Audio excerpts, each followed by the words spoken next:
Bonjour, aujourd'hui une équation diophantienne proposée par mon collègue Baudelas et qui est liée quand même aux propriétés des polynômes cyclotomiques. La voici, il faut résoudre x puissance 7 moins 1 égale x moins 1, facteur de y5 moins 1 fois z, avec x, y, z entier. Voilà. Bon, première indication, pensez aux propriétés des polynômes cyclotomiques. Ensuite, je vais vous envoyer une autre indication.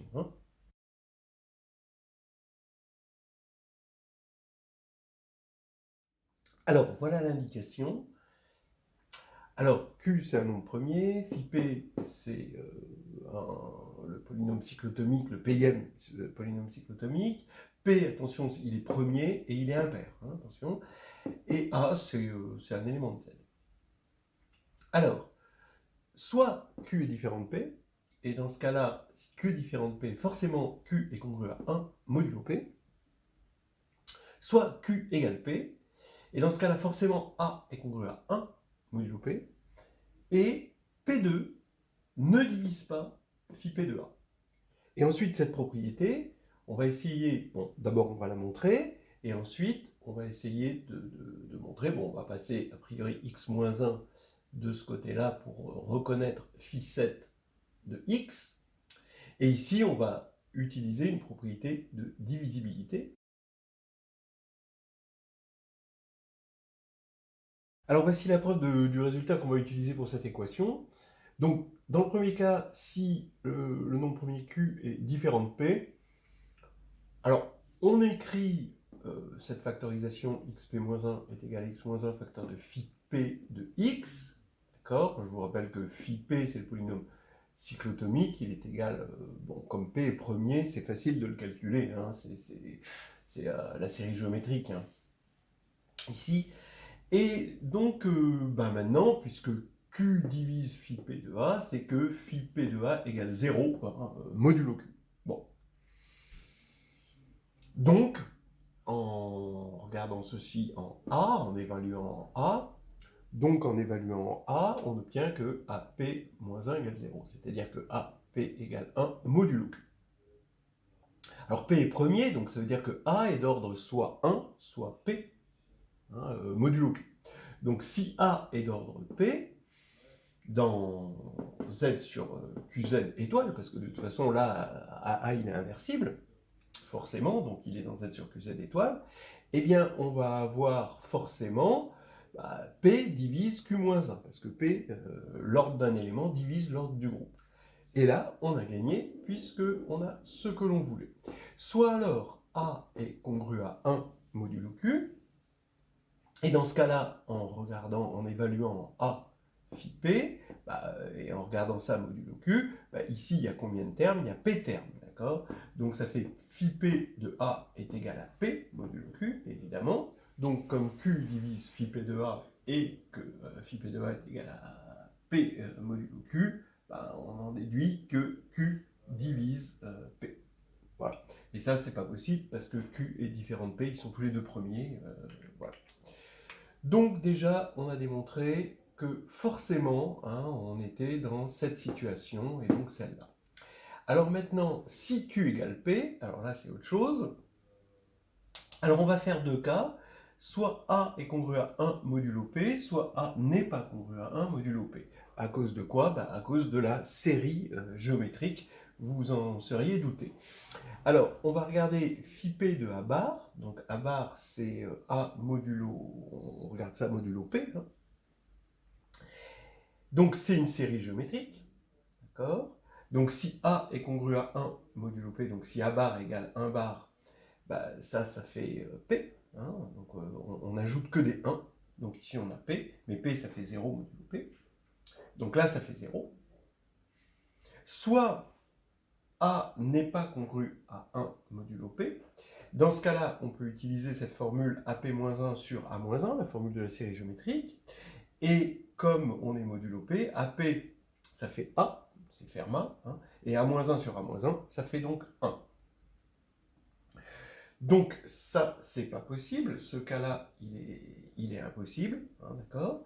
Parce que on voulait que Q égale P, donc P divise phi P moins 1.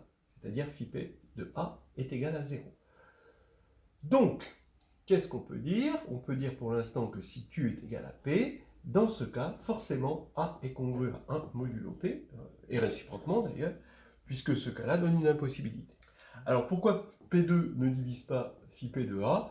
On est dans le cas où A égale 1 modulo P, donc on peut écrire A sous la forme 1 plus Kp, avec K dans Z, et on ajoute toutes ces choses-là. On regarde modulo P2 maintenant, regardez les 1, ça nous fait P. Regardez les P, ensuite on a Kp, ici on va récupérer 2 Kp, ensuite 3 Kp, jusqu'à P moins 1 Kp. Donc je peux mettre en facteur Kp et avoir une série arithmétique, 1 plus 2 jusqu'à P moins 1. Et donc ça fait quoi finalement? J'ai toujours P, ici, donc quand j'ajoute mes constantes 1.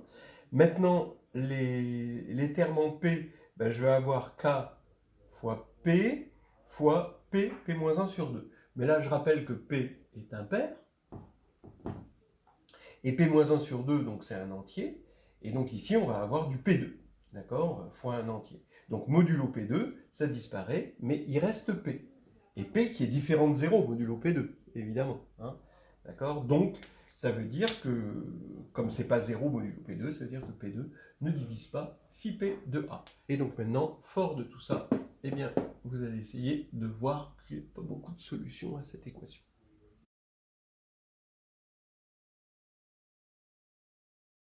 Alors maintenant qu'on a ce résultat, regardez, ça va aller assez vite.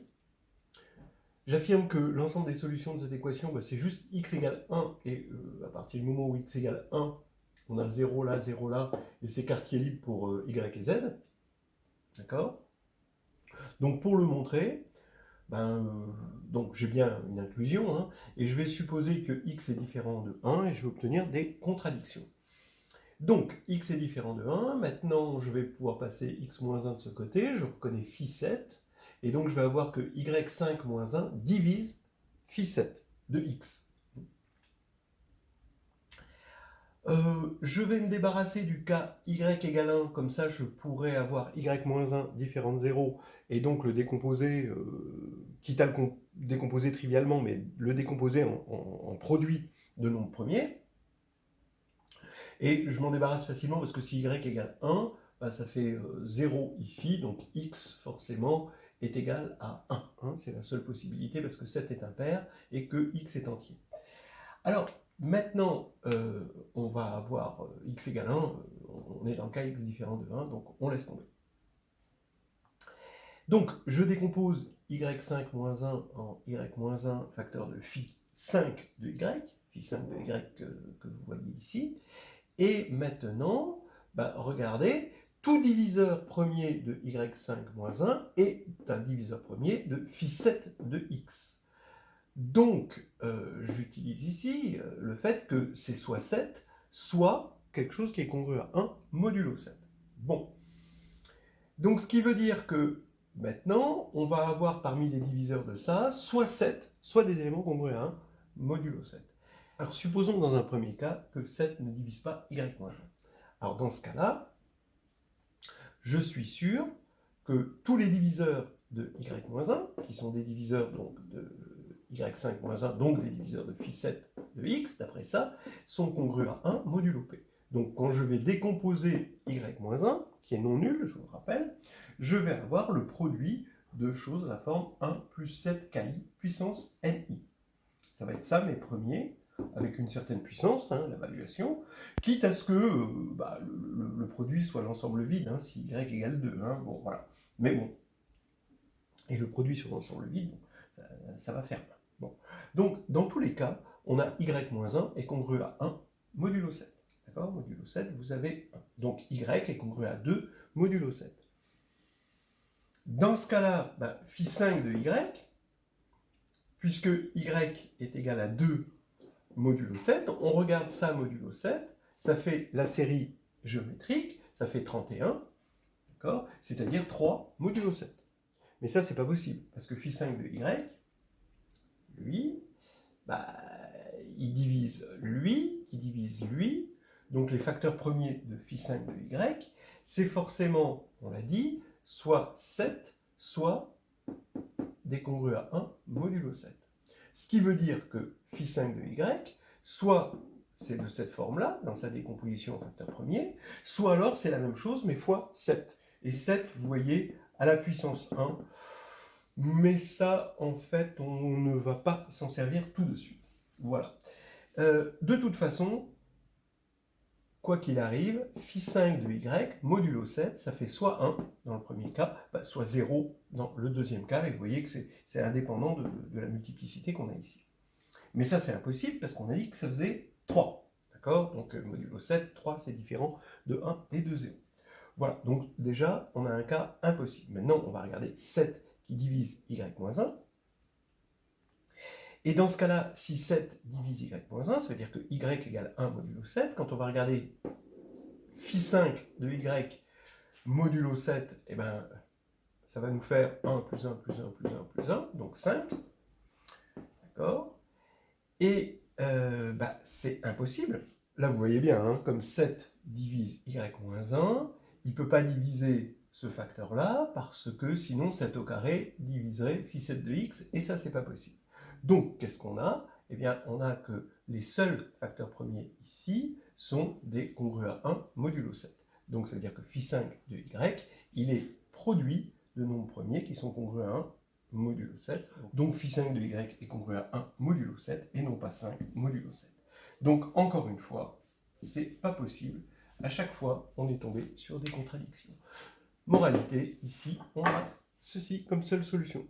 Maintenant, vous pouvez vous amuser à inventer des équations comme celle-ci, avec des nombres premiers impairs, à la place de 5 et 7, mais il faut quand même quelques garde-fous comme ça pour pouvoir résoudre tranquille et voir qu'il n'y a que des absurdités dès que x est différent de 1. Voilà, donc j'espère que vous aurez déjà appris une jolie propriété sur les polynômes cyclotomiques, vu comment on peut l'utiliser dans certaines équations diophantiennes assez particulières.